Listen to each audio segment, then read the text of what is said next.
அமைச்சரும் திமுக துணை பொதுச் செயலாளருமான ஐ. பெரியசாமிக்கு தொடர்புடைய 7 இடங்களில் அமலாக்கத்துறையினர் சோதனை நடத்தினர். திண்டுக்கல் கோவிந்தாபுரத்தில் உள்ள ஐ. பெரியசாமியின் இல்லத்தில் நேற்று அதிகாலை 6 மணிக்கு சோதனையை தொடங்கிய அமலாக்கத்துறை அதிகாரிகள் அமைச்சர் பெரியசாமி மற்றும் அவரது மனைவி சுசிலாவிடம் 3 மணி நேரம் தனித்தனியாக விசாரணை மேற்கொண்டதாக கூறப்படுகிறது. இதேபோல சென்னையில் பசுமை வழிச்சாலையில் உள்ள அமைச்சர் ஐ. பெரியசாமியின் அரசு இல்லத்திலும் அமலாக்கத்துறையினர் சோதனை நடத்தினர். திண்டுக்கல்லில் அமைச்சர் ஐ. பெரியசாமியின் வீட்டின் முன்பு திரண்ட திமுகவினர் தர்ணாவில் ஈடுபட்டனர். இதனிடையே ஒருவர் திடீரென தீக்குடிக்க முயன்றதால் பரபரப்பு ஏற்பட்டது.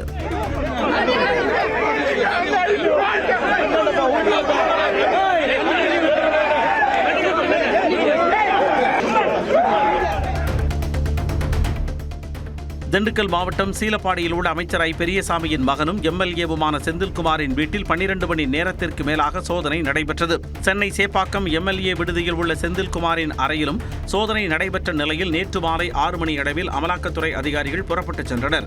இந்நிலையில் எம்எல்ஏ விடுதி வளாகத்திற்குள் அனுமதியின்றி நுழைந்ததாக சட்டப்பேரவை செயலாளர் சீனிவாசன் அளித்த புகாரின் பேரில் அமலாக்கத்துறையினர் மீது திருவல்லிக்கேணி காவல் நிலையத்தில் வழக்கு பதிவு செய்யப்பட்டது. சென்னையில் சட்டமன்ற உறுப்பினர்களின் விடுதி வளாகத்திற்குள் அனுமதியின்றி நுழைந்ததாக அமலாக்கத்துறையினர் மீது காவல்துறையினர் வழக்கு பதிவு செய்தனர். எம்எல்ஏ விடுதியில் உள்ள சட்டமன்ற உறுப்பினர் ஐ. பி. செந்தில்குமார் அறையில் சோதனை நடத்தப்பட்டது. அத்துமீறி நுழைந்ததாக அமலாக்கத்துறை மீது சட்டப்பேரவை செயலாளர் ஸ்ரீனிவாசன் அளித்த புகாரின் அடிப்படையில் திருவல்லிக்கேணி காவல்துறையினர் வழக்கு பதிவு செய்துள்ளனர். அமலாக்கத்துறை மூலம் மிரட்ட நினைத்தவர்கள் மிரண்டு போயிருப்பதாக சேலத்தில் நடைபெற்ற இந்திய கம்யூனிஸ்ட் மாநில மாநாட்டில் பேசியபோது முதலமைச்சர் மு.க. ஸ்டாலின் இவ்வாறு தெரிவித்துள்ளார். அமலாக்கத்துறையை வச்சு தங்களுக்கு ஒத்துவராத எதிர்க்கட்சிகளை மிரட்டுவாங்கன்னு சொன்னோம். தொடர்ந்து நடத்துறாங்க, பார்த்துக்கிட்டே இருக்கணும். இன்னைக்கு அமைச்சராக இருக்கக்கூடிய நம்முடைய ஐ. பெரியசாமியோட வீட்டில் ரெய்டு நடத்துறாங்க. உறவினர் வீட்டில் ரெய்டுன்னு ஒன்று ஓடி வந்து கூட்டணியில் சேர்ந்து நாங்கள் என்ன பழனிசாமியா எங்களை மிரட்ட நினைச்சவங்க தான் இப்போ மிரண்டு போயிருக்காங்க. இதை விட மோசமான அணுகுமுறையெல்லாம் பார்த்த இயக்கம்தான் திமுக.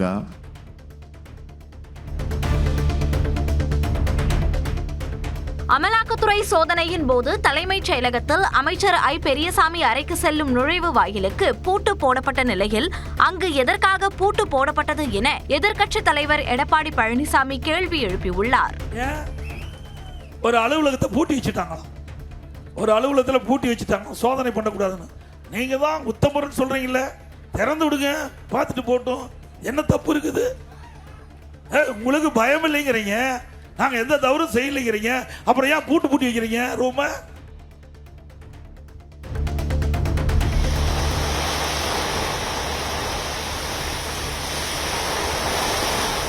சென்னையில் பல்வேறு இடங்களில் மழை பெய்தது. வள்ளுவர் கோட்டம், எடும்பூர், சென்னை, கிண்டி, ஆலந்தூர், புரசைவாக்கம், வடபழனி, அண்ணாசாலை, ஆழ்வார்பேட்டை உள்ளிட்ட இடங்களில் மழை பொழிந்தது.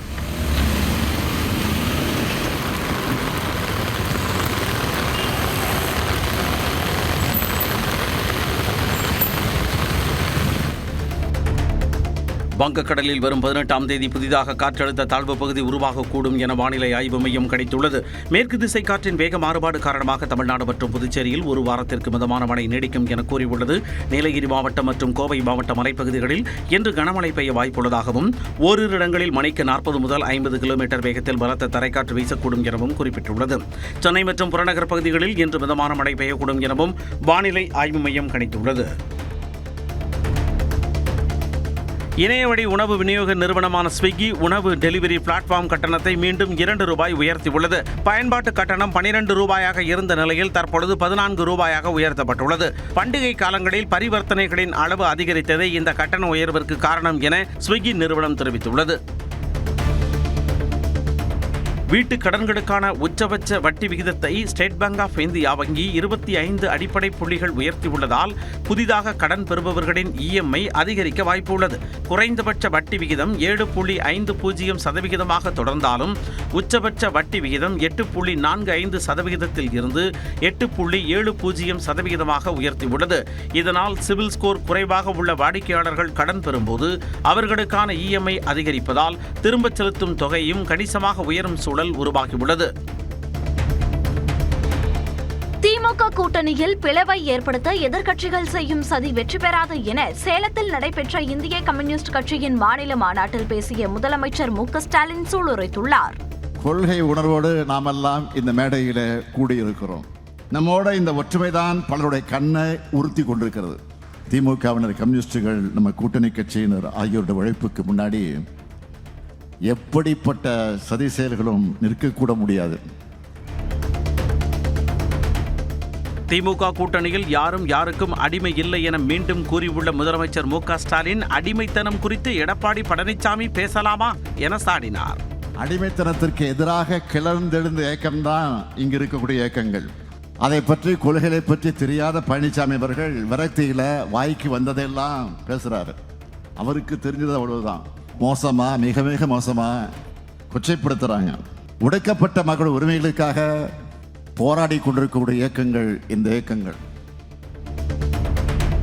விசிக தலைவர் திருமாவளவன் சேரக்கூடாத இடத்தில் சேர்ந்து விட்டதாக அதிமுக பொதுச் செயலாளர் எடப்பாடி பழனிசாமி தெரிவித்துள்ளார்.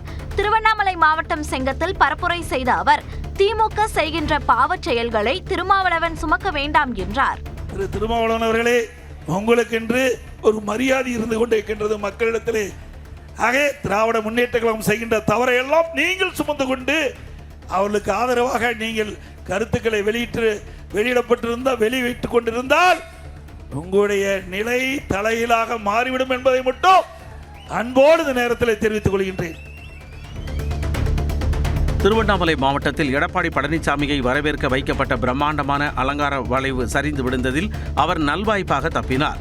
மக்களை காப்போம், தமிழகத்தை மீட்போம் என்ற பெயரில் பரப்புரை மேற்கொண்டு வரும் எடப்பாடி பழனிசாமி திருவண்ணாமலை மாவட்டத்தில் பயணம் மேற்கொண்டார். புதுப்பாளையத்தில் அவரை வரவேற்க பிரம்மாண்டமாக வைக்கப்பட்டிருந்த ராட்சத அலங்கார வளைவு அதிமுக பொதுச் செயலாளர் எடப்பாடி பழனிசாமியின் பேருந்து கடந்தவுடன் பின்னால் வந்த வாகனங்கள் மீது சரிந்து விழுந்தது. இதனால் வாகனங்கள் நிறுத்தப்பட்டு அலங்கார வளைவு அகற்றப்பட்ட பிறகு 20 நிமிடங்கள் தாமதமாக இபிஎஸ் புறப்பட்டு சென்றார். அன்புமணியுடன் சமாதானம் ஏற்பட்டதாக கூறுவது பொய் என பாமக நிறுவனர் ராமதாஸ் தெரிவித்துள்ளார். தைலாபுரத்தில் செய்தியாளர்களை சந்தித்த அவர், திட்டமிட்டபடி பொதுக்குழு நடைபெறும் என்றும் சில விஷமிகள் பொய்யான தகவல்களை பரப்பி இருப்பதாகவும் கூறினார். ஒரு வரலாற்று சிறப்புமிக்க பொதுக்குழுவாக, யாரும் நடத்தாத பொதுக்குழுவாக அது அமையும். வணக்கம், வணக்கத்தை வரவேற்றது. இந்த வணக்கம் அந்த வணக்கத்தை வரவேற்றது. மறைந்த நாகாலாந்து ஆளுநரும் பாஜக மூத்த தலைவருமான இல கணேசனின் உடலுக்கு பிரதமர் மோடி சார்பில் முதலமைச்சர் மு.க. ஸ்டாலின் மலர் வளையம் வைத்து அஞ்சலி செலுத்தினார். மேலும் முதலமைச்சர் சார்பில் துணை முதலமைச்சர் உதயநிதி ஸ்டாலின் இறுதி அஞ்சலி செலுத்தினார். பாஜக மாநில தலைவர் நயினார் நாகேந்திரன் உள்ளிட்டோரும் இல கணேசனின் உடலுக்கு மரியாதை செலுத்தினர். நாகாலாந்து ஆளுநர் இல கணேசனின் உடல் ராணுவ வீரர்களின் 42 குண்டுகள் முழங்க அரசு மரியாதையுடன் இறுதி மரியாதை செய்த பின் தகனம் செய்யப்பட்டது. சென்னை தியாகராய நகரிலிருந்து பெசன் நகர் மின் மயானத்துக்கு இல கணேசனின் உடல் ஊர்வலமாக கொண்டு வரப்பட்டது. அங்கு அவரது குடும்பத்தினர் இறுதிச் சடங்கு செய்தனர். தொடர்ந்து முப்படை வீரர்கள் இறுதி மரியாதை செலுத்தினர்.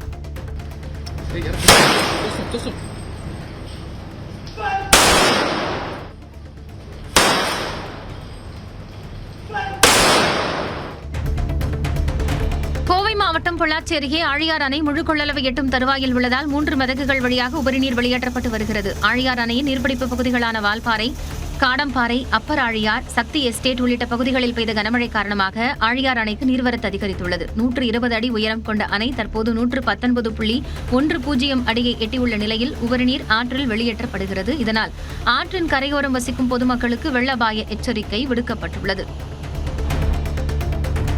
திருப்பூர் மாவட்டம் வேலம்பாளையம் அருகே வடமாநில பெண்ணுக்கு ஆட்டோவில் பிரசவம் பார்த்த பெண் காவலருக்கு பாராட்டுகள் குவிந்து வருகின்றன.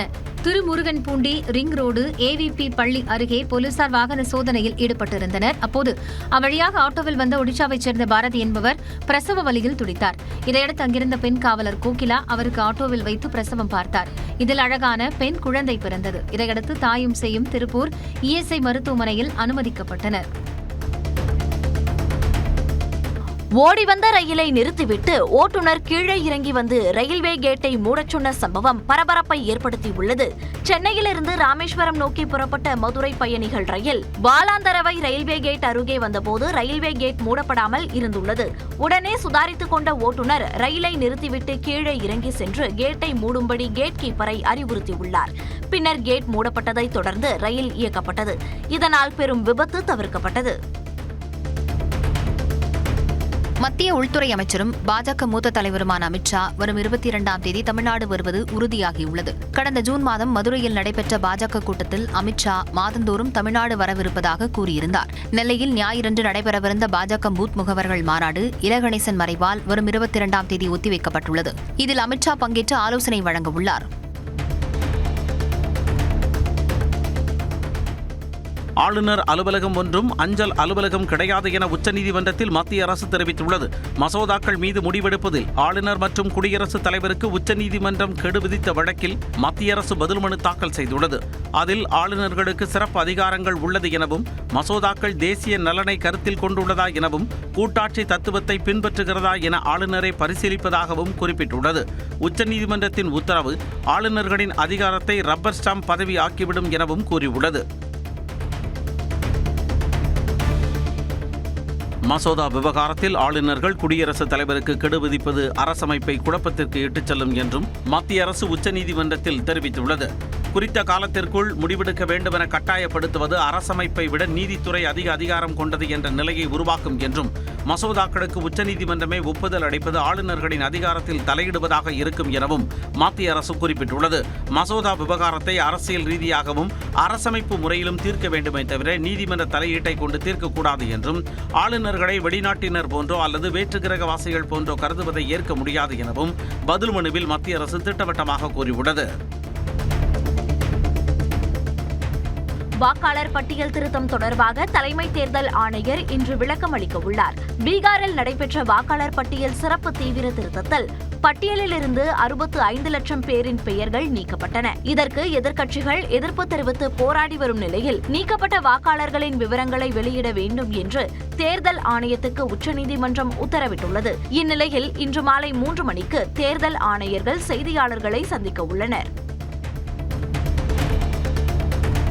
மருத்துவக் கல்லூரிகளில் மாணவர் சேர்க்கைக்கு இடைத்தரகர்களை நம்பி ஏமாற வேண்டாம் என்று பொதுமக்களுக்கு சென்னை பெருநகர காவல் ஆணையர் அருண் அறிவுரை வழங்கியுள்ளார். மருத்துவ படிப்பிற்கு இடம்பெற்றுத் தருவதாக கூறி பண மோசடி தொடர்பான புகார்கள் வந்துள்ளதாகவும் பொதுமக்கள் விழிப்புடன் இருக்க வேண்டும் என்றும் தெரிவித்துள்ளார். சென்னை கடற்கரையில் இருந்து தாம்பரம் நோக்கி சென்ற மின்சார ரயிலில் பயணித்த ஆண் ஒருவர் 3 வயதுள்ள ஆண் குழந்தையை கீழே இறக்கிவிட்டு சென்ற சிசிடிவி காட்சி வெளியாகியுள்ளது. சனிக்கிழமை அதிகாலை 4:30 மணியளவில் கடற்கரையில் இருந்து தாம்பரம் நோக்கி சென்ற ரயில் சானிட்டோரியம் ரயில் நிலையம் வந்தடைந்தது. அப்போது அதில் இருந்த ஆண் குழந்தையை கீழே இறக்கிவிட்டு சென்றுள்ளார். பரங்கிமலை ரயில்வே காவலர்கள் அந்த குழந்தையை மீட்டு ஆலந்தூர் சைல்டு ஹெல்ப் லைன் வசம் ஒப்படைத்தனர். மேலும் சிசிடிவி காட்சிகளின் அடிப்படையில் விசாரணை நடத்துகின்றனர்.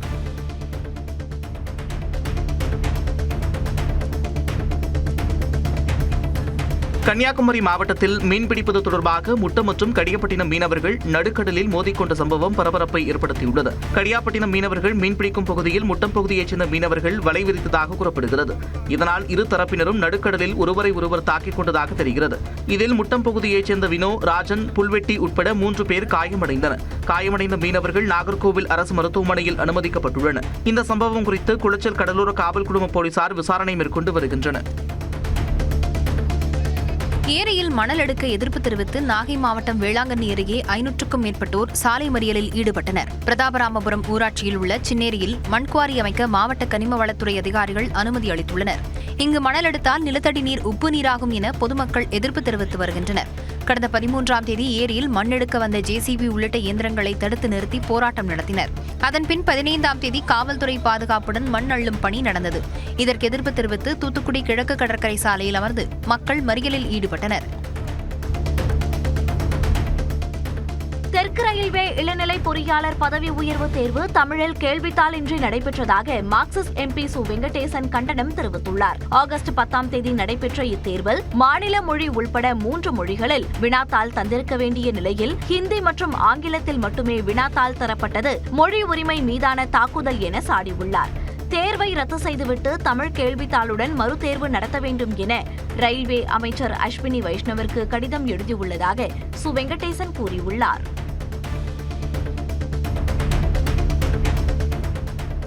தொடர் விடுமுறையொட்டி திருப்பதியிலும் பக்தர்கள் கூட்டம் அலைமோதியது. இலவச தரிசனத்திற்கு செல்லும் பக்தர்கள் சுமார் 48 மணி நேரம் காத்திருந்தால் மட்டுமே ஏழுமலையானை வழிபடும் நிலை உள்ளது. இதேபோன்று 300 ரூபாய் தரிசன டிக்கெட்டிற்கு ஆன்லைனில் முன்பதிவு செய்தவர்கள் 5 மணி நேரமும், இலவச தரிசனத்திற்கு டோக்கன் பெற்றவர்கள் 7 மணி நேரமும் காத்திருந்து ஏழுமலையானை தரிசித்தனர்.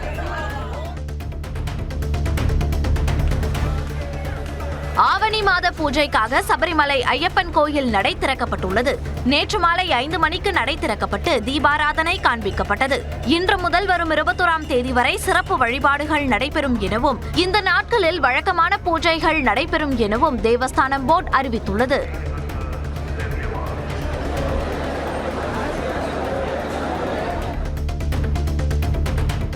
வாஷிங்டனில் அமெரிக்க அதிபர் டிரம்பை நாளை சந்திக்க இருப்பதாக உக்ரைன் அதிபர் ஜெலன்ஸ்கி அறிவித்துள்ளார். ரஷ்யா உக்ரைன் இடையிலான போரை முடிவுக்கு கொண்டுவருவது தொடர்பாக ரஷ்ய அதிபர் புதினும் அமெரிக்க அதிபர் டிரம்பும் அலாஸ்காவில் பேச்சுவார்த்தை நடத்தினர். இதில் உடன்பாடு எட்டப்படவில்லை. இந்நிலையில் தனது எக்ஸலத்தில் பதிவிட்டுள்ள ஜெலன்ஸ்கி நாளை அமெரிக்காவுக்கு பயணம் மேற்கொண்டு அதிபர் டிரம்புடன் பேச்சுவார்த்தை நடத்திருப்பதாக தெரிவித்துள்ளார். காலை எக்ஸ்பிரஸ் செய்திகளை தொடர்ந்து பார்க்கலாம். அமெரிக்க வரி விதிப்பால் பாதிக்கப்பட்ட வர்த்தகத்தை மீட்டெடுக்க தேவையான நடவடிக்கைகளை மேற்கொள்ள வேண்டும் என்று பிரதமர் மோடிக்கு முதலமைச்சர் மு க ஸ்டாலின் கடிதம் எழுதியுள்ளார். அதில் அமெரிக்காவின் இறக்குமதி வரி அதிகரிப்பால் தமிழ்நாட்டில் ஜவுளித்துறையில் 30 லட்சம் பேர் வேலை இழக்கும் அபாயம் இருப்பதாக குறிப்பிட்டுள்ளார். இந்த நெருக்கடியை தணிக்க ஏற்றுமதி போட்டித்தன்மைக்கு நீண்ட காலமாக தடையாக இருக்கும் கட்டமைப்பு சிக்கல்களை தீர்ப்பது அவசியம் என்றும் சுட்டிக்காட்டியுள்ளார். பெங்களூருவில் உள்ள தேசிய பூங்காவில் ஜீப்புக்குள் பாய்ந்து சிறுத்தை ஒன்று சிறுவனை நகத்தால் கீறிய சம்பவத்தால் சுற்றுலா பயணிகள் அச்சமடைந்தனர். பன்னார்கட்டா உயிரியல் பூங்காவில் உள்ள சிறுத்தை ஒன்று ஜீப்புக்குள் பாய்ந்து வாகனத்தின் உள்ளே இருந்தவர்களை கடிக்க பாய்ந்தது. இதில் 13 வயது சிறுவனின் இடது கையில் சிறுத்தையின் நகம் பாய்ந்து காயம் ஏற்பட்டது.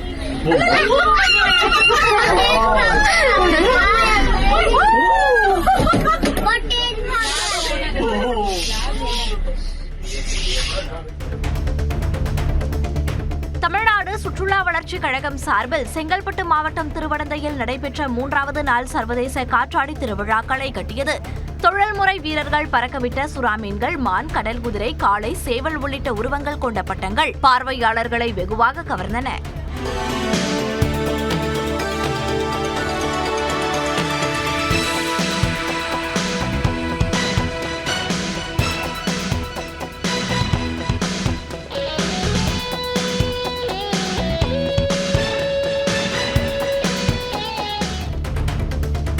புதுச்சேரியில் போதை ஒழிப்பு விழிப்புணர்வு பேரணியில் 3600 அடி நீளமுள்ள தேசிய கொடியை 1000க்கும் மேற்பட்ட மாணவர்கள் ஏந்திச் சென்றனர். புதுச்சேரி அரிமா சங்கங்கள் சார்பில் போதை விழிப்புணர்வு பேரணி நடைபெற்றது. இதில் NCC, NSS மாணவர்கள் 1000க்கும் மேற்பட்டோர் கலந்து கொண்டு 3600 அடி நீளமுள்ள தேசிய கொடியை ஏந்தி பேரணி சென்றனர். சுதேசி மில்லில் இருந்து தொடங்கிய பேரணி மறைமலை அடிகள் சாலை, மிஷன் வீதி வழியாக சென்று இறுதியாக கடற்கரை சாலை, காந்தி சிலை முன் நிறைவடைந்தது.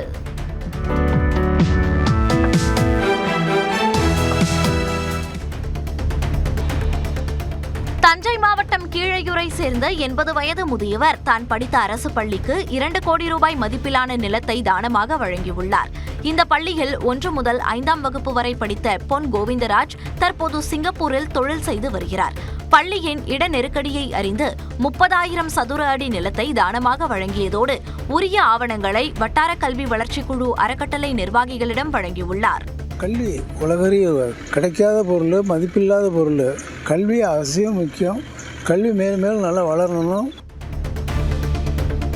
தொடர் போராட்டம் நடத்தி வரும் ராமேஸ்வரம் மீனவர்களுடன் ராமநாதபுரம் மாவட்ட ஆட்சியர் அலுவலகத்தில் நடைபெற்ற பேச்சுவார்த்தை தோல்வியில் முடிந்தது. இலங்கை கடற்படையால் சிறைபிடிக்கப்பட்ட மீனவர்களை விடுவிக்க நடவடிக்கை எடுக்க கோரி ராமேஸ்வரம் மீனவர்கள் காலவரம்பற்ற வேலைநிறுத்த போராட்டத்தில் ஈடுபட்டுள்ளனர். இவர்களுடன் ஆட்சியர் சிம்ரன்ஜீத் சிங் காலோன் மற்றும் மாவட்ட காவல் கண்காணிப்பாளர் சந்தீஷ் ஆகியோர் தலைமையில் பேச்சுவார்த்தை நடைபெற்றது. இந்த பேச்சுவார்த்தை தோல்வியில் முடிந்த நிலையில் நாளை மறுதினம் திட்டமிட்டபடி ரயில் மறியல் போராட்டம் நடக்கும் என்று மீனவர்கள் அறிவித்துள்ளனர்.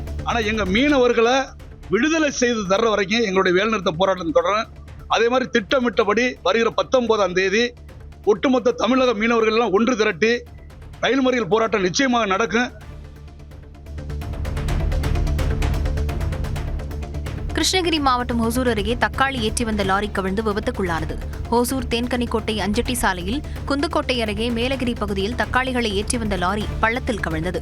இதில் அதிர்ஷ்டவசமாக ஓட்டுநர் உயிர் தப்பிய நிலையில் சாலையில் தக்காளிகள் குவிந்தன. இதனால் அப்பகுதியில் சில மணி நேரம் போக்குவரத்து பாதிக்கப்பட்டது.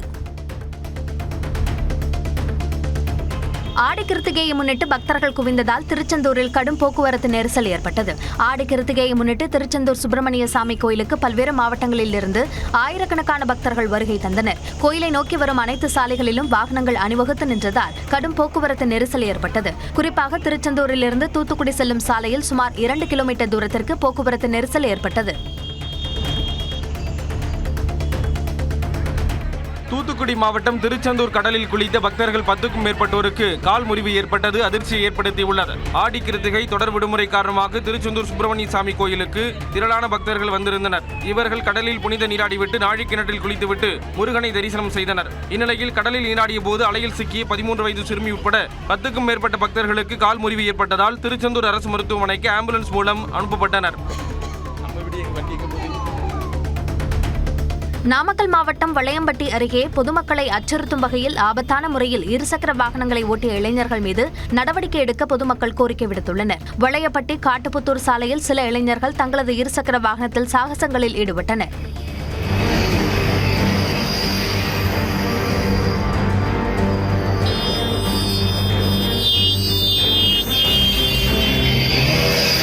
எதிரே வந்த வாகனங்கள் மீது மோதுவது போலவும் நடந்து சென்றவர்கள் மீது உரசுவது போலவும் இளைஞர்கள் வாகனத்தை ஓட்டும் காட்சிகள் வெளியான நிலையில் அவர்கள் மீது நடவடிக்கை எடுக்க பொதுமக்கள் கோரிக்கை விடுத்துள்ளனர்.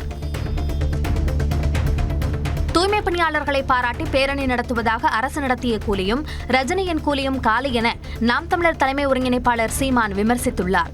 சென்னையில் செய்தியாளர்களிடம் பேசிய அவர் தமிழ்நாட்டில் பெண்களுக்கு பாதுகாப்பு இல்லை என கூற ஆளுநருக்கு என்ன தகுதி உள்ளது என்று கேள்வி எழுப்பினார். டைரக்ஷன் மேயர் தான் டைரக்ஷன். யார்கிட்டையும் அசிஸ்டன்ட் இருந்து கத்துக்கு வராதனால சரியா டைரக்ஷன் வரல. டைரக்ஷன் மேற்பார்வை இருக்கார் ஐயா சேகர் பாபு, அவருக்கு சுத்தமா தெரியல டைரக்ஷன். படம் பிளாப் ஆயிடுச்சு. எப்படி அந்த கூலிங்காலி இந்த கூலிங்காலி 2 கூலியும் போச்சு. மகாராஷ்டிர மாநிலம் மும்பையில் இளம்பெண்கள் மட்டுமே பங்கேற்ற உரியடி திருவிழா கோலாகலமாக நடைபெற்றது. கிருஷ்ண ஜெயந்தியை ஒட்டி நடந்த உரியடி திருவிழாவில் கொட்டும் மழையையும் பொருட்படுத்தாமல் இளம்பெண்கள் ஆர்வமுடன் கலந்து கொண்டனர். உரியடியில் தொங்கவிடப்பட்ட பானையை உடைத்த பெண்ணிற்கு கிருஷ்ணர் சிலை பரிசாக வழங்கப்பட்டது.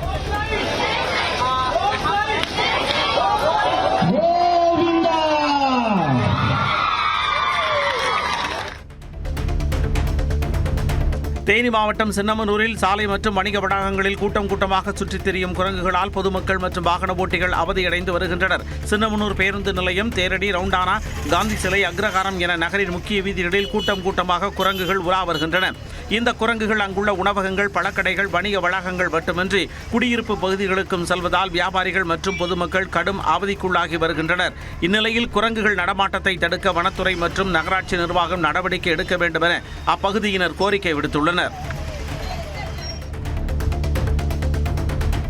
கோவையில் ஆயுதங்களுடன் சுற்றித் திரிந்த 3 பேர் கொண்ட கும்பலை போலீசார் கைது செய்தனர். செட்டிப்பாளையம் காவல் நிலைய போலீசார் அந்த பகுதியில் நள்ளிரவில் ரோந்து பணியில் ஈடுபட்டனர். அப்போது அங்கு சந்தேகத்திற்கிடமாக நின்றிருந்த 3 பேரை விசாரித்த போது அவர்கள் முன்னுக்கு பின் முரணாக பேசியுள்ளனர். இதையடுத்து அவர்கள் இருப்பிடத்திற்கு சென்று சோதனை செய்த போலீசார் அங்கிருந்து அரிவாள், கத்தி உள்ளிட்ட பயங்கர ஆயுதங்களுடன் கஞ்சாவையும் பறிமுதல் செய்தனர். இதனைத் தொடர்ந்து அவர்களிடம் நடத்தப்பட்ட விசாரணையில் 3 மதுரையை சேர்ந்த கருப்புசாமி, சந்தோஷ்குமார், பிரவீன் என்பது தெரியவந்தது. இந்நிலையில் 3 பேரையும் போலீசார் கைது செய்தனர். தென்காசி மாவட்டம் சங்கரன் கோயில் பொருட்காட்சியில் ராட்டினம் ஆடிய நபர் கீழே விழுந்த சம்பவத்தின் வீடியோ காட்சி வெளியாகி அதிர்ச்சியை ஏற்படுத்தியுள்ளது. பொட்டல் திடலில் நடைபெற்ற பொருட்காட்சியில் கருப்பசாமி என்பவர் ராட்டினத்தில் அமர்ந்திருந்த போது தடுமாறி கீழே விழுந்துள்ளார். அப்போது மற்றொரு ராட்டினம் இடித்து அவரது தலையில் காயம் ஏற்பட்டது. இதையடுத்து ராட்டினம் நிறுத்தப்பட்டு அவர் உடனடியாக மீட்கப்பட்டார்.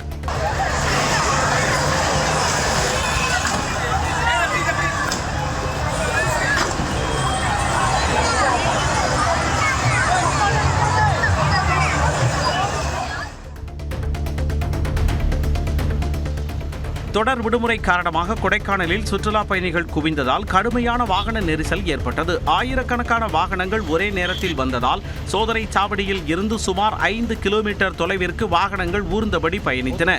மூஞ்சிக்கல் ஏரி சாலை, அப்சர்வேட்டரி சாலை உள்ளிட்ட பகுதிகளில் இரவிலும் கடும் நெரிசல் நிலவியதால் கூடுதல் போக்குவரத்து காவலர்களை பணியில் அமர்த்தி போக்குவரத்தை சீர் செய்ய சுற்றுலா பயணிகள் கோரிக்கை விடுத்துள்ளனர்.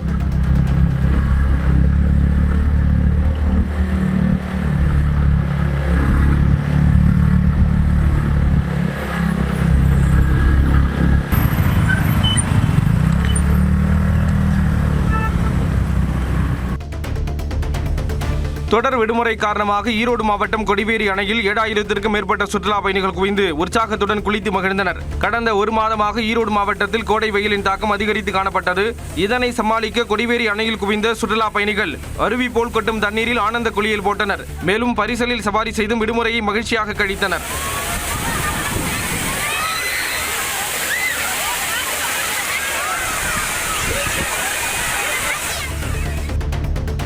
திண்டுக்கல் மாவட்டம் ஒட்டன்சத்திரம் அருகே இரவு நேரத்தில் வரும் ஒற்றை யானையால் குடியிருப்பு வாசிகள் அச்சமடைந்துள்ளனர். வடகாடு ஊராட்சி கண்ணூரில் ஒற்றை யானை நடுரோட்டில் சுமார் அரை மணி நேரமாக நின்றுள்ளது. இதனால் அச்சமடைந்த அப்பகுதி மக்கள் வனத்துறைக்கு தகவல் தெரிவித்தனர். அங்கு விரைந்த வனத்துறையினர் யானையை வெடிவைத்து காட்டுக்குள் விரட்டினர். தூத்துக்குடி மாவட்டம் ஒட்டப்பிடாரம் அருகே கிருஷ்ண ஜெயந்தியை முன்னிட்டு மாட்டுவண்டி எல்கை பந்தயம் விறுவிறுப்பாக நடைபெற்றது. ஜம்பலிங்கபுரம் கிராமத்தில் கிருஷ்ண ஜெயந்தி விழாவை முன்னிட்டு கோகுல் குரூப் சார்பாக மாபெரும் மாட்டுவண்டி பந்தயம் நடைபெற்றது. இதில் சின்ன மாட்டு வண்டியில் 10 வண்டிகளும், பூஞ்செட்டு மாட்டு வண்டியில் 12 மாட்டு வண்டிகளும் கலந்து கொண்டன.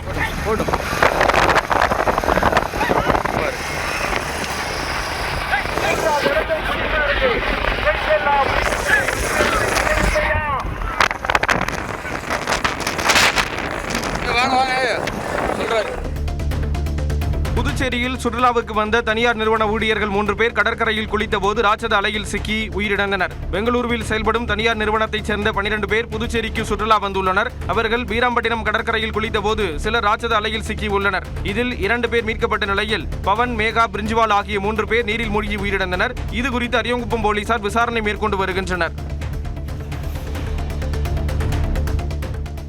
தென்காசி மாவட்ட மேக்கரையில் உள்ள அடவி நயினார் நீர்த்தேக்கம் நடப்பாண்டில் 3வது முறையாக நிரம்பியதால் விவசாயிகள் மகிழ்ச்சியடைந்துள்ளனர். 132 அடி கொள்ளளவு கொண்ட அடவி நயினார் அணை மூலம் 7200 ஏக்கர் விளை நிலங்கள் பாசன வசதி பெறுவதுடன் 50க்கும் மேற்பட்ட கிராமங்களுக்கு குடிநீர் ஆதாரமாக உள்ளது. மழை காரணமாக இந்த அணை நடப்பாண்டில் 3வது முறையாக நிரம்பியதால் அணைக்கு வரும் 100 கன அடி நீர் அப்படியே வெளியேற்றப்படுகிறது.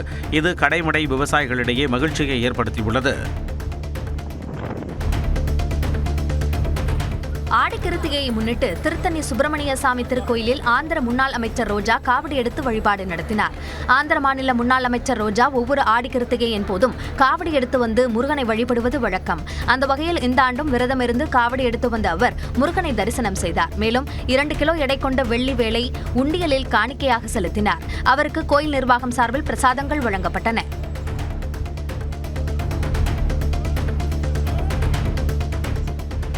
உங்களுக்கு ஷாருக் கான் ஆட்டோகிராஃப் வேணுமா, சல்மான் கான் ஆட்டோகிராஃப் வேணுமா என மும்பையில் இளைஞர் ஒருவர் அச்சு அசலாக அவர்களுடைய ஆட்டோகிராஃபை போட்டு நாள்தோறும் 3000 ரூபாய் சம்பாதித்து வருகிறார். முதலில் தயக்கம் காட்டிய வாடிக்கையாளர்கள் பின்னர் ஒரு கையெழுத்திற்கு 100 ரூபாய் கொடுத்து ஆட்டோகிராஃப் வாங்கிச் செல்கின்றனர்.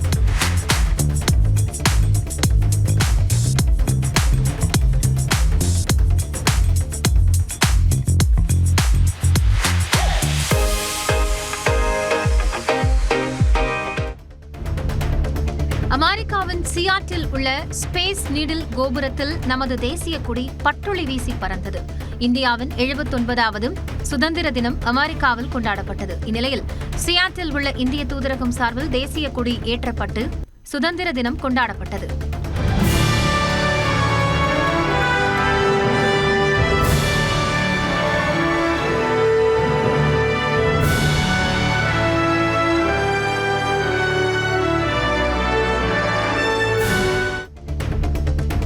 சேலம் சிறையில் சுட்டுக் கொல்லப்பட்ட தியாகிகளின் நினைவாக மணிமண்டபம் கட்டப்படும் என முதலமைச்சர் மு.க. ஸ்டாலின் அறிவித்துள்ளார்.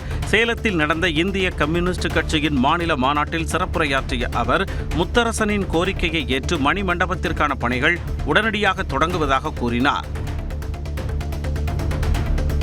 தருமபுரியில் முதலமைச்சர் மு.க.ஸ்டாலின் சுமார் 3 கிலோமீட்டர் தொலைவுக்கு ரோட் ஷோ நடத்தினார். நல்லம்பள்ளியிலிருந்து அதியமான் கோட்டை வழியாக சாலையில் நடந்து சென்று மக்களை சந்தித்த முதலமைச்சர் அவர்களிடமிருந்து மனுக்களையும் பெற்றுக்கொண்டார்.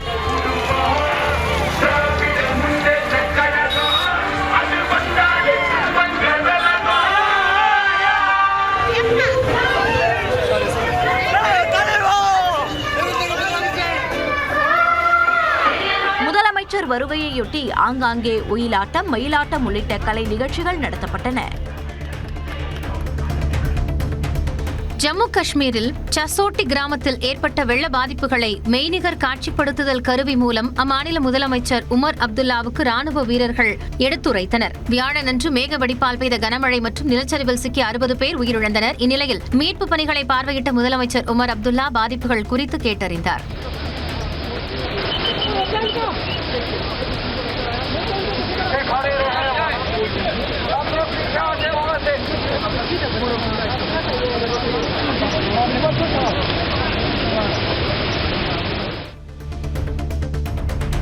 திருப்பத்தூர் மாவட்டம் வாணியம்பாடி அருகே சீருடையுடன் பள்ளி கட்டிட பணியில் மாணவர்கள் ஈடுபட்ட சம்பவத்தின் வீடியோ வெளியாகி அதிர்ச்சியை ஏற்படுத்தியுள்ளது. சிபி பட்டறை பகுதியில் செயல்பட்டு வரும் ஊராட்சி ஒன்றிய நடுநிலைப்பள்ளி மாணவர்கள் சீருடையுடன் சிமெண்ட் மற்றும் கற்களை தூக்குவது போல் வீடியோ சமூக வலைதளங்களில் வெளியானது.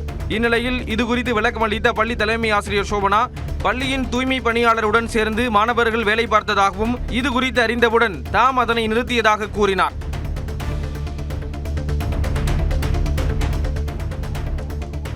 திருப்பத்தூர் மாவட்டம் நாற்றம்பள்ளி அருகே முன்னால் சென்று கொண்டிருந்த ஆட்டோ மீது கார் மோதிய விபத்தில் ஒரே குடும்பத்தைச் சேர்ந்த 6 பேர் பலத்த காயமடைந்தனர். நேதாஜி நகரைச் சேர்ந்த நசீர் அகமது, அவரது மகன் முகமது அபீஸ் உள்ளிட்ட 6 பேர் வெலங்கநத்தம் பகுதியில் உள்ள மருத்துவமனைக்கு சென்றுவிட்டு ஆட்டோவில் வீடு திரும்பியுள்ளனர்.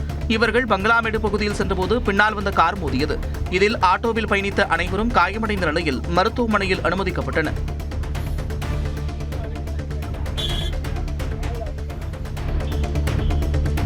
திருச்சி மாவட்டம் மணப்பாறையில் உள்ள நகராட்சி நடுநிலைப் பள்ளியில் படித்த முன்னாள் மாணவர்கள் 41 ஆண்டுகளுக்கு பின்னர் சந்தித்துக் கொண்டு ஆடிப்பாடி மகிழ்ந்தனர். 1983ஆம் ஆண்டு முதல் 85ஆம் ஆண்டு வரையில் படித்த மாணவர்கள் தோழா தோழி என்ற தலைப்பில் நடந்த நிகழ்ச்சியில் பங்கேற்று தங்களது பள்ளிக்கால நினைவுகளை பகிர்ந்து கொண்டனர். மேலும் ஆசிரியர் கையால் அடிவாங்கியும் ஆசிரியரை காதை திருகச் சொல்லியும் மகிழ்ந்தனர். விளையாட்டுப் போட்டிகளில் பங்கேற்றதுடன் ஆடிப்பாடி மகிழ்ந்தனர்.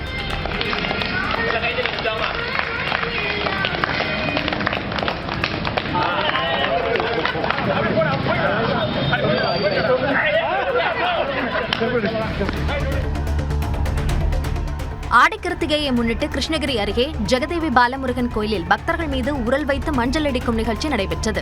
நேற்று முன்தினம் காலை 32 படிகளுக்கு பூஜை செய்து பரணி கிருத்திகை, கணபதி பூஜை, அங்குரார்ப்பணம், யாகசாலை பூஜைகள் செய்யப்பட்டன.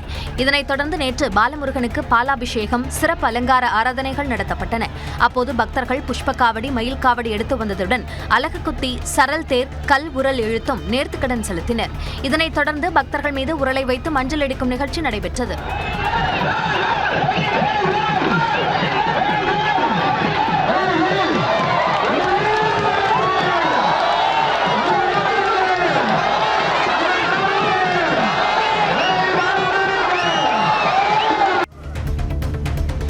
புதுக்கோட்டை மாவட்டம் அறந்தாங்கி அருகே கழுகுமலையில் உள்ள ஸ்ரீ பொட்டு அம்மன் கோயிலில் ஆடித்திருவிழாவை முன்னிட்டு மாட்டுவண்டி பந்தயம் விறுவிறுப்பாக நடைபெற்றது. மதுரை, திருச்சி, தஞ்சாவூர், புதுக்கோட்டை உள்ளிட்ட மாவட்டங்களிலிருந்து வந்திருந்த 100க்கும் மேற்பட்ட இரட்டை மாட்டு வண்டிகள் போட்டியில் பங்கேற்றன. இதில் முதல் 3 இடங்களை பிடித்த மாட்டு வண்டிகளின் உரிமையாளர்களுக்கு ரொக்க பரிசும் சுழற் கோப்பையும் வழங்கப்பட்டன.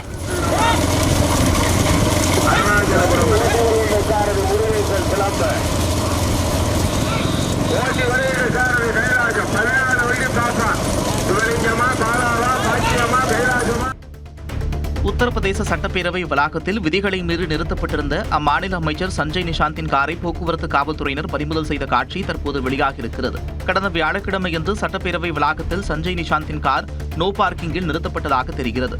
இதனால் அங்கு போக்குவரத்து நெரிசல் ஏற்பட்டது. இதனையறிந்து போக்குவரத்து காவலர்கள் பொக்லைன் மூலம் காரை அங்கிருந்து எடுத்து சென்றனர். அது தொடர்பான வீடியோ தற்போது இணையத்தில் பரவி வருகிறது. எதிர்க்கட்சிகளை தாக்குவதற்கு தொடர்ந்து அமலாக்கத்துறை பயன்படுத்தப்படுவதாக திமுக எம்பி கனிமொழி குற்றஞ்சாட்டியுள்ளார். தூத்துக்குடியில் செய்தியாளர்களிடம் பேசிய அவர், யாரும் திமுகவினரை அச்சுறுத்த முடியாது என கூறினார். இதை திராவிட முன்னேற்ற கழகம் எதிர்கொள்ளும். இந்த எந்த பயமுறுத்தலும் எங்களுடைய கழக தோழர்களை அதன் தலைவர்களை அச்சுறுத்திவிட முடியாது என்பதை ஈடிக்கும் அஞ்சமாட்டோம், மோதிக்கும் அஞ்சமாட்டோம் என திமுக அமைப்பு செயலாளர் RS பாரதி தெரிவித்துள்ளார். அவர் வெளியிட்டுள்ள அறிக்கையில் வாக்கு திருட்டை திசை திருப்ப அமைச்சர் ஐ பெரியசாமி தொடர்புடைய இடங்களில் சோதனை என்ற பெயரில் அமலாக்கத்துறை அத்துமீறுவதாக குற்றஞ்சாட்டியுள்ளார். அதிமுக முன்னாள் அமைச்சர்கள் பலர் மீது FIR போடப்பட்டு குற்றப்பத்திரிகையும் சிலர் மீது தாக்கலாகிவிட்ட பிறகும் அவர்கள் பக்கம் ஈடி தலை வைத்தும் படுக்கவில்லை என்றும் விமர்சித்துள்ளார். திருச்சியில் செப்டம்பர் 15ஆம் தேதி மதிமுக மாநாடு நடைபெறவுள்ள நிலையில் மாநாடு நடைபெறும் இடத்தை அக்கட்சியின் பொதுச் செயலாளர் வைகோ பார்வையிட்டார். செப்டம்பர் 15ஆம் தேதி முன்னாள் முதலமைச்சர் அண்ணாவின் பிறந்தநாளையொட்டி சிறுகனூர் பகுதியில் மதிமுக சார்பில் மாநாடு நடைபெறவுள்ளது. இந்த நிலையில் மாநாடு நடைபெறவுள்ள இடத்தை பார்வையிட்ட மதிமுக பொதுச் செயலாளர் வைகோ மாநாட்டு பணிகள் குறித்து கட்சியினருடன் ஆலோசனை மேற்கொண்டார். சென்னை கிழக்கு கடற்கரை சாலையில் உள்ள இஸ்கான் கோவிலில் பாமக தலைவர் அன்புமணி ராமதாஸின் மனைவி சௌமியா அன்புமணி சாமி தரிசனம் செய்தார். இஸ்கான் கோவிலில் ஸ்ரீகிருஷ்ண ஜென்மாஷ்டமி விழா பல்லாயிரக்கணக்கான பக்தர்களின் பங்கேற்புடன் கோலாகலமாக நடைபெற்றது. சிறப்பு பஜனைகள், கீர்த்தனைகளும் நடைபெற்றதுடன் சிறப்பு பாகவத வகுப்புகள், குரு பூஜைகளும் நடைபெற்றன. இந்நிலையில் சௌமியா அன்புமணி கோவிலுக்கு வந்து கிருஷ்ணரை மனமுருக வழிபட்டார்.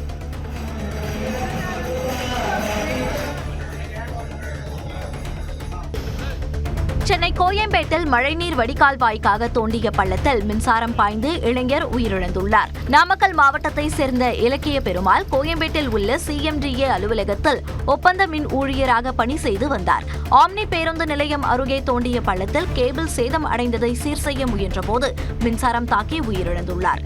உடலை கைப்பற்றி காவல்துறையினர் விசாரணை நடத்தி வருகின்றனர். மயிலாடுதுறையில் நடைபெற்ற திமுக மாவட்ட கமிட்டி கூட்டத்தில் உட்கட்சி பூசலால் மோதல் ஏற்பட்டு ஒருவரை ஒருவர் தாக்கிக் கொண்டதால் பரபரப்பு ஏற்பட்டது.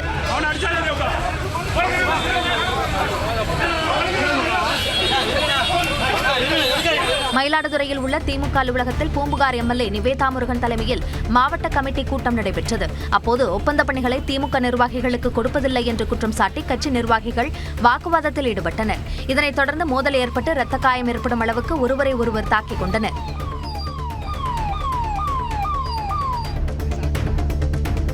கர்நாடக மாநிலம் பந்திப்பூர் புலிகள் காப்பகத்தை ஒட்டியுள்ள ஹேக்கபாடி பகுதியில் உள்ள விவசாய நிலத்தில் புலி படுத்திருந்தது மக்களிடையே அச்சத்தை ஏற்படுத்தியது. முதுகு பகுதியில் காயத்துடன் நடக்க முடியாமல் கிடந்த புலியை பார்த்த கிராம மக்கள் வனத்துறைக்கு தகவல் தெரிவித்தனர். அவர்கள் வந்து பார்த்தபோது மற்றொரு புலியுடன் ஏற்பட்ட மோதலால் காயம் ஏற்பட்டிருப்பது தெரியவந்தது. இதையடுத்து அந்த புலிக்கு மயக்க ஊசி செலுத்தி பிடித்த வனத்துறையினர் சிகிச்சை அளித்து வருகின்றனர். கோவையில் நடைபெற்ற ஒயிலாட்ட அரங்கேற்ற நிகழ்வில் முன்னாள் அமைச்சர் SP வேலுமணி நடனமாடி ஊக்கப்படுத்தினார். கோவை நல்லூர் வயல் மற்றும் ஆலந்துறை புதூர் பகுதியில் சங்கமம் கலைக்குழுவின் 105வது அரங்கேற்ற நிகழ்ச்சி நடைபெற்றது. இதில் சிறப்பு விருந்தினராக கலந்து கொண்ட SP வேலுமணி கலைஞர்களுடன் இணைந்து நடனமாடி அசத்தினார்.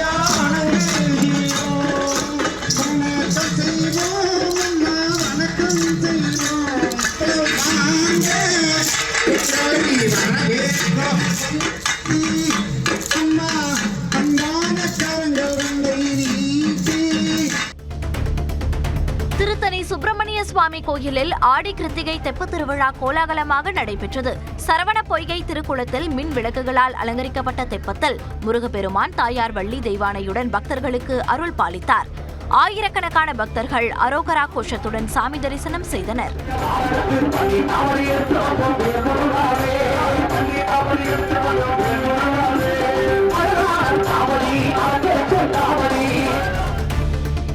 தாயகம் வந்து சேர்ந்த விண்வெளி வீரர் சுபான்ஷு சுக்லாவுக்கு டெல்லி விமான நிலையத்தில் உற்சாக வரவேற்பு அளிக்கப்பட்டது.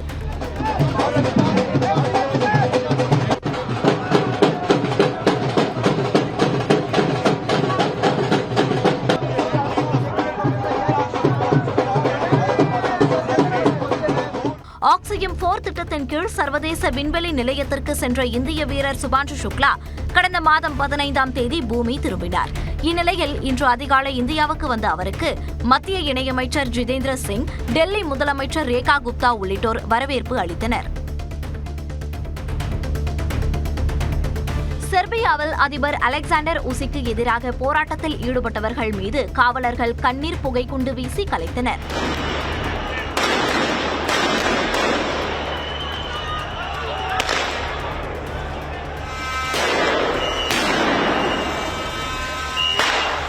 செர்பியாவில் அரசுக்கு எதிராக மாணவர்கள் தொடர் போராட்டத்தில் ஈடுபட்டு வருகின்றனர். இந்நிலையில் அரசுக்கு ஆதரவானவர்களுக்கும் போராட்டக்காரர்களுக்கும் இடையே கலவரம் வெடித்தது. இதைத் தொடர்ந்து தலைநகர் பெல்கிரேடில் போலீசார் குவிக்கப்பட்டுள்ளனர்.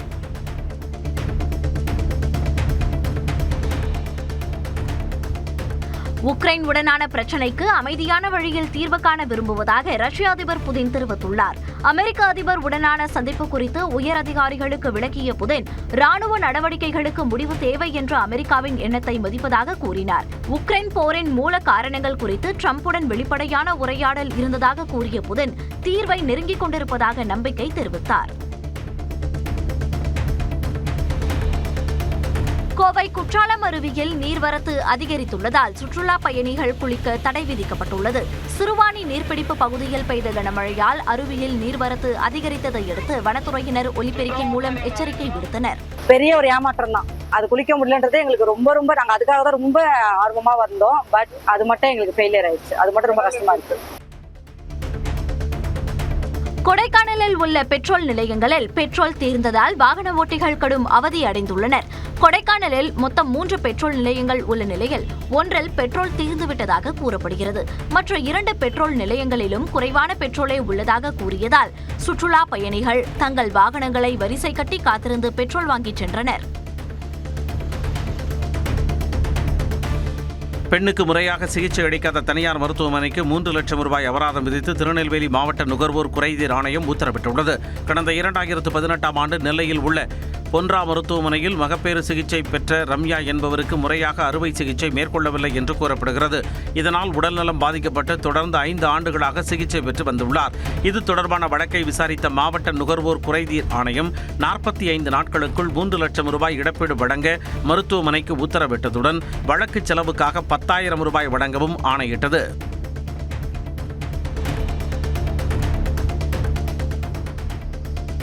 அரியலூர் மாவட்டம் குருவாடியின் கொள்ளிடம் ஆற்றில் மூழ்கிய நிலையில் மீட்கப்பட்ட சிறுவன் சிகிச்சை பலனளிக்காமல் உயிரிழந்தார்.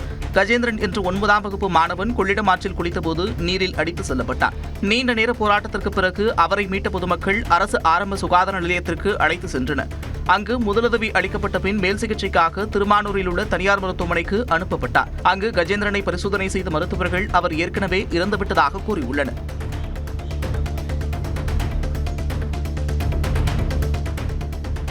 திருப்பத்தூர் மாவட்டம் நாற்றம்பள்ளி அருகே நள்ளிரவில் நிர்வாண பூஜை நடத்தியதை தட்டி கேட்டவர் மீது அம்மிக்கல்லை போட்ட சகோதரர்கள் கைது செய்யப்பட்டனர்.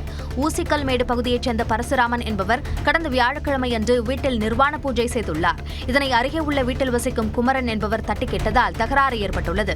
இந்த நிலையில் பரசுராமனும் அவரது சகோதரர் சாந்தகுமாரும் குமரன் வீட்டிற்கு சென்று அவரது தலையில் அம்மிக்கல்லை போட்டுள்ளனர். இதில் பலத்த காயமடைந்த குமரன் ஓசூர் தனியார் மருத்துவமனையில் அனுமதிக்கப்பட்டுள்ளார். பரசுராமனும் சாந்தகுமாரும் கைது செய்யப்பட்டனர்.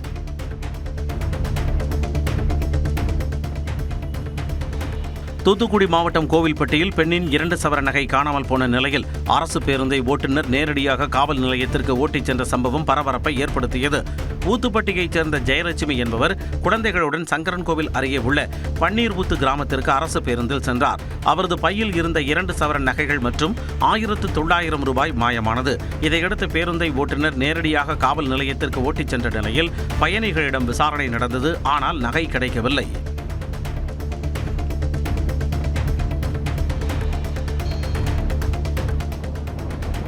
மதுரையில் நடைபெறும் தாவேக மாநாட்டு திடலில் 25 கிலோ எடையுள்ள ட்ரோன் பறக்கவிட்டு சோதித்து பார்க்கப்பட்டது. மாநாட்டில் பங்கேற்பவர்களுக்கு உடல்நலக்குறைவு ஏற்பட்டால் மருந்து பொருட்களை கொண்டு செல்லும் வகையில் ட்ரோன் பயன்படுத்தப்பட்டுள்ளது. தண்ணீர் பாட்டில்கள், சிகிச்சைக்கு தேவையான ரத்தம் கொண்டு செல்லவும் பயன்படும் என தெரிவித்துள்ளனர். இதனை அக்கட்சியின் பொதுச் செயலாளர் என் ஆனந்த் நேரில் பார்வையிட்டு ஆய்வு செய்தார். நிறைய வேக்சின், வேறு ஏதாவது பிளட் சப்ளைஸ் ஏதாவது தேவைப்பட்டாலுமே நம்ம இங்கிருந்து உடனே அனுப்பி அவங்க உயிரை காப்பாற்றலாம். திருவள்ளூரில் அரசு மருத்துவக் கல்லூரி மருத்துவமனையில் தூய்மை பணியாளரை கன்னத்தில் அறைந்த செவிலியரை கண்டித்து தூய்மை பணியாளர்கள் பணியை புறக்கணித்து தர்ணாவில் ஈடுபட்டனர். மருத்துவமனையில் 2வது மாடியில் காசநோய் பிரிவுக்கான அறையை சுத்தம் செய்யாமல் இருந்ததாக தூய்மை பணியாளர் மாலாவை செவிலியர் மீரா தாக்கியதாக கூறப்படுகிறது. செவிலியர் மீரா மீது நடவடிக்கை எடுக்க கோரி தூய்மை பணியாளர்கள் போராட்டத்தில் ஈடுபட்டனர். நாமக்கல்லில் தனியார் மருத்துவமனையில் பெயிண்டிங் வேலையில் ஈடுபட்ட தொழிலாளர்கள் 3 பேர் மின்சாரம் தாக்கி உயிரிழந்த விவகாரத்தில் 4 பேர் கைது செய்யப்பட்டனர். அம்பேத்கர் நகர் பகுதியைச் சேர்ந்த ஜோதி, சுகுமார் மற்றும் முகேஷ் கண்ணா ஆகியோர் திருச்சி சாலையில் உள்ள வசந்தபுரம் பகுதியில் புதிதாக கட்டப்பட்டு வரும் மருத்துவமனையில் பெயிண்டிங் வேலையில் ஈடுபட்டிருந்தனர். அப்போது இவர்கள் பயன்படுத்திய கிரேன் அருந்து விழுந்து மின் ஒயர் மீது பட்டதால் மூவரும் மின்சாரம் தாக்கி உயிரிழந்தனர். இந்நிலையில் கிரேன் ஆபரேட்டர் விசேந்தி Michael Jude, painting contractor Dhanapal, crane போட்டனர் ராஜமாணிக்கம் மற்றும் தனியார் மருத்துவமனை கணக்காளர் சரண் ஆகிய 4 பேர் கைது செய்யப்பட்டனர். தமிழ்நாடு கேரள எல்லைப் பகுதியான புலியரையில் காரும் இருசக்கர வாகனமும் மோதி விபத்துக்குள்ளான சம்பவத்தின் சிசிடிவி காட்சிகள் வெளியாகி பரபரப்பை ஏற்படுத்தியுள்ளது. தென்காசி மாவட்டம் புலியரை பகுதியைச் சேர்ந்த சுப்பிரமணியன் இருசக்கர வாகனத்தில் பண்புலி திருமலை குமாரசுவாமி கோவிலுக்கு சென்று கொண்டிருந்தார். அப்போது செங்கோட்டையிலிருந்து கேரளா நோக்கி சென்ற கார் இருசக்கர வாகனத்தின் மீது மோதியதில் சுப்பிரமணியன் தூக்கி வீசப்பட்டார். இதனையடுத்து அக்கம் பக்கத்தினர் அவரை மீட்டு தென்காசி அரசு மருத்துவமனையில் சிகிச்சைக்காக அனுமதித்தனர்.